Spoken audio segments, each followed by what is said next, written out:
Welcome to the Friday edition of Juan's World, and after 2 consecutive recipes I'm going to go back to my waxing lyrical about theology, philosophy and so forth. And today I want to talk about something that I hear evangelical preachers say all the time. I hear also Jehovah's Witness speakers saying it, and my feeling about it is that this is a kind of excuse that people want to make for their bad behavior. They say, the devil made me do it. They don't take personal responsibility. So that's my actual topic, is personal responsibility. Let's get started.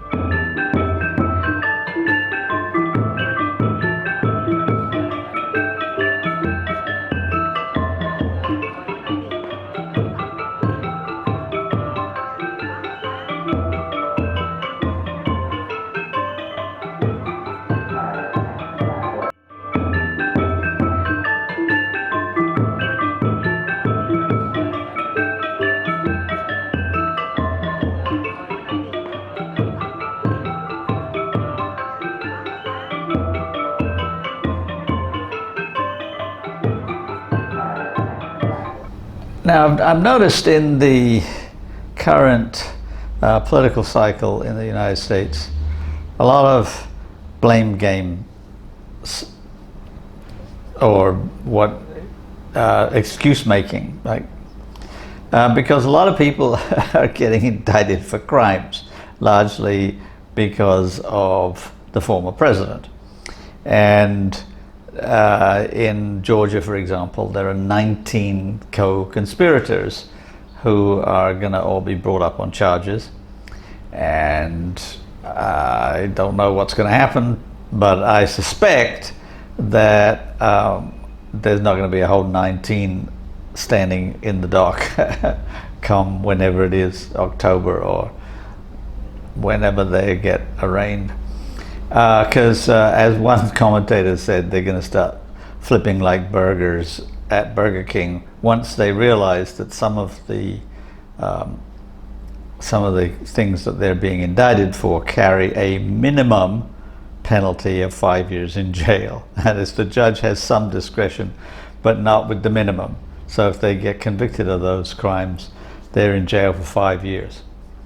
And there's an awful lot of people who are going to decide that it's a good idea to turn what they call state's evidence so that they can get a lighter sentence. Well, we'll see. But what a lot of them are saying, including the former president, is that I got bad advice from other people. It's not my fault. It's my lawyer's fault. My lawyer gave me information that was not right, or whatever, like somebody else is responsible, not me. Well, I'm a father and I know about that kind of blame game that goes back a very long way. My son used to do it. Not my fault, Dad. The cat knocked it over, or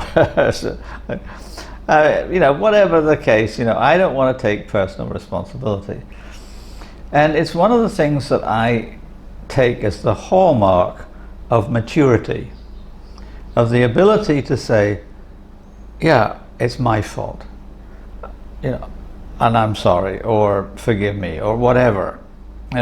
In a lot of ways, that's what I think of as being rooted in the Christian tradition, is taking personal responsibility. Even if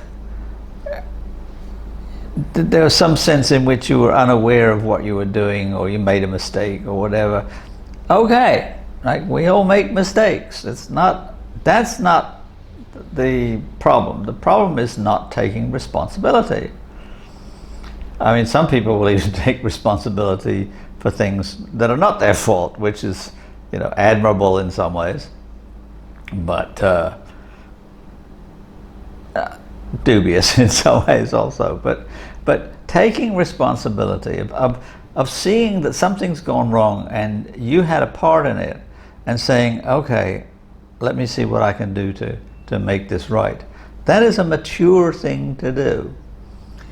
What is not a mature thing to do is to say, it's him. And I hear evangelical preachers all the time say, the devil is waiting to trip you up. That you are a victim of the devil's wiles. Well, okay, let me just clarify here a little bit so that we don't go off the rails completely. I am an ordained Presbyterian minister. I've been a minister for nearly 30 years. So I'm not arguing against Christian principles as some kind of outsider. I'm I'm inside the tent, but I'm not willing to accept that kind of posture. I'm not even really terribly sure that such an entity as the devil actually exists. I was watching old episodes of Lucifer recently and thinking that's okay. I can accept that kind of devil, and his demons and so forth as a kind of parody. But it's an excuse. The devil made me do it. I'm innocent. I'm a good person, but I got tripped up by the devil. Well, okay. If you want to take that route, then I would say that you also have to accept no responsibility for any of the good things you do, right? That God made you do that. You wouldn't have done those things by yourself. That God was looking over your shoulder and said, okay, help out this homeless person, and so you did, and you get no reward either. Just as you can't be punished because the devil made you do it, you can't be rewarded because God made you do it. No. Let's take a step back and say, first of all, you have free will. Whether God gave it to you or it's a product of the physical world or whatever, what you do is up to you. You can't blame your upbringing. Okay, you can go to the therapist and say, well, my parents did this, or they raised me this way, or what have you. Okay, well, in therapy sessions that might be all right, but in the end, you have a choice. You got raised that way. Maybe you got raised to be a racist. You are now a mature adult, and you can look at those choices that you're making. You can look at those decisions about what you're doing, and you can say, as a mature adult, I'm not going to do that. That is some kind of false consciousness of my upbringing that I now reject. And again, as a minister, there's a lot of things about Christianity that I now reject. My basic principle is that the Sermon on the Mount is the center of Christianity, and everything else is just commentary or fluff. And I don't have to accept it one way or another. I have to treat the Sermon on the Mount as the core of my life, and to try to emulate all the principles in there. I don't have to accept creation in 6 days. I don't have to accept a young earth, or I don't have to reject evolution or whatever. I don't have to do any of those things because they are on the periphery, and the people who believe them have their reasons for doing it, and they're, for my money, not particularly good reasons. I'm going to follow the Sermon on the Mount, and everything else I'll consider. But my main point is that if you are going to be a mature thinking person, then you have to assess your behavior as something that you own. Nobody else owns it, you own it. You know, if you got drunk last night, own it, right? If you got mad at somebody for some reason and caused harm, own it.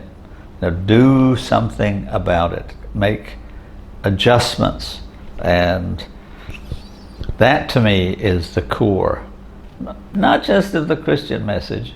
You know, you don't have to be a Christian to believe these things. You can be a thorough atheist and still accept that you are the one and only person responsible for your actions. All right, so maybe you get dealt a bad hand. So maybe your parents weren't all that good. Maybe they beat you or neglected you.